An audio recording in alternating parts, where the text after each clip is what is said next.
क्या India world cup जीतेगा कि नहीं जीतेगा? इसके अलावा इस वीक की कुछ सबसे बड़ी खबरें रही हैं। तो एक ये कि क्या आर्टिफिशियल इंटेलिजेंस से आपकी जॉब को खतरा है? क्या एक कंपनी के सीईओ को उसी की कंपनी से निकाला जा सकता है? Open AI, chat GPT, artificial intelligence, Sam Altman जैसे नामों से सारे सोशल मीडिया के साइट्स ट्रेंड कर रही थी। जी हाँ, कहानी शुरू होती है दिसंबर 2015 से। सैम ऑल्टमैन, जो कि एक स्टैनफोर्ड के स्टूडेंट रह चुके हैं, कुछ दिग्गज नाम जैसे एलन मस्क, राइडिफ हॉफमैन, लिंक्डइन के को founder, Amazon web services, Infosys जैसे नामों के साथ मिलके ओपन एआई नामक एक कंपनी चालू करते हैं, जो कि नॉन प्रॉफिट ऑर्गेनाइजेशन रहती है, जिसका काम है कि वो आर्टिफिशियल इंटेलिजेंस को इंसानों के लिए कैसे अच्छे तरीके से इस्तेमाल किया जा सकता है, जो कि ह्यूमन काइंड को बेनिफिट करेगी एग्रीकल्चर, टेक्नोलॉजी और एजुकेशन के डिपार्टमेंट में हेल्प करेगी। लेकिन इसके 2 साल बाद ही 2018 के शुरुआती दिनों में ओपन एआई एक रिपोर्ट लेके आती है कि वो जनरेटिव प्री ट्रेन पे काम करेगी, जिसका मतलब ये होता है कि ऐसा इंटरफेस बनाया जाएगा जिससे इंसानी तरीकों से चैट किया जा सके। वो आपके सवालों का जवाब देगा, आपके मैथ्स की प्रॉब्लम सॉल्व करके देगा, आपके लिए प्रोग्रामिंग करके देगा, यहाँ तक कि आप उसको बोलोगे तो फिल्म की राइटिंग, स्क्रिप्ट, स्केच सब बना के देगा। और इसके लिए फंडिंग चाहिए थी। ये आइडिया बहुत ही अच्छा था और ये आइडिया टेक कंपनीज को बहुत पसंद आया और यहाँ तक कि माइक्रोसॉफ्ट ने तो तुरंत 1 बिलियन की मदद करने को तैयार हो गया।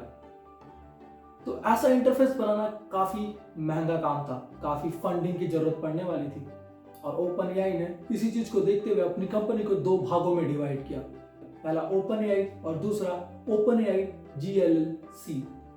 जीएलएलसी एक कैप्ड प्रॉफिट कंपनी थी जिसका काम था आप अगर 1 रुपए लगाएंगे तो उसको 100 रुपए प्रॉफिट बना के देगी। ओपन एआई ने टेक फील्ड में आग तो तब लगाई जब 2022 के सितंबर महीने में चैट जीपीटी नामक एक सॉफ्टवेयर लेके आई, एक ऐसी चीज जिसने कि टेक फील्ड में सैम ऑल्टमैन को हीरो बना दिया। जीपीटी के लॉन्च होते ही सिर्फ 5 दिनों में 1 मिलियन से ज्यादा सब्सक्राइबर बढ़ गए। यहां तक कि सितंबर 2023 में 1.5 बिलियन लोगों ने चैट जीपीटी को यूज किया और सब्सक्राइब किया। आज के दिन में चैट जीपीटी को चलाने के लिए कंपनी को करीब $700,000 की जरूरत पड़ती है। आखिर फिर ऐसा क्या हुआ कि सैम ऑल्टमैन को उनकी कंपनी से निकाल दिया गया? सब चीज तो इतना बढ़िया चल रहा था। सैम ऑल्टमैन टेक फील्ड के हीरो बने हुए थे, उन्होंने जो सोचा उससे दोगुनी चीजें करके दे रहे थे। 17 नवंबर 2023 को अचानक एक ऐसी खबर आती है जिसमें ओपन एआई के बोर्ड ऑफ डायरेक्टर से कहा जाता है कि सैम ऑल्टमैन को उनकी कंपनी से निकाला जा रहा है क्योंकि वो कम्युनिकेशन अच्छे से नहीं कर रहे बोर्ड ऑफ डायरेक्टर से और कंपनी को उन पे भरोसा नहीं है कि क्या वो इस काम को करने के लायक हैं या नहीं है। आइए हम थोड़ा एनालिसिस करते हैं कि ऐसा क्या हुआ होगा कि सीईओ को खुद ही उनकी कंपनी से निकाल दिया गया। अगर देखा जाए तो दोनों पार्टीज यानी कि जो बोर्ड ऑफ डायरेक्टर्स रहे ओपन एआई के या सैम ऑल्टमैन, दोनों के द्वारा कोई भी इंफॉर्मेशन नहीं दी गई कि क्यों उन्हें कंपनी से निकाला गया। सबने बस इतना मान लिया there is no clear communication. दूसरी बात जो ये लगती है कि ओपन एआई के बोर्ड ऑफ डायरेक्टर्स में कहीं ना कहीं तो पावर गेम चल रही थी। वो हर कोई अपने आप को कंपनी में बड़ा दिखाना चाहता था।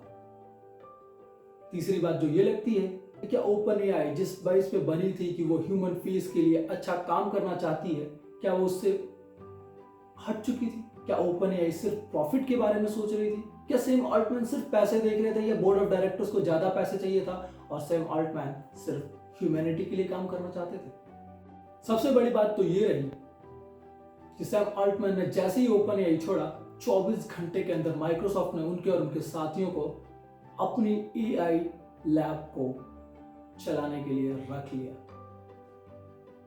माइक्रोसॉफ्ट का कहना था कि वो हमेशा से सैम ऑल्टमैन के साथ काम करना चाहती थी, भले वो ओपन एआई के साथ काम हो या फिर वो माइक्रोसॉफ्ट में रहकर काम करे।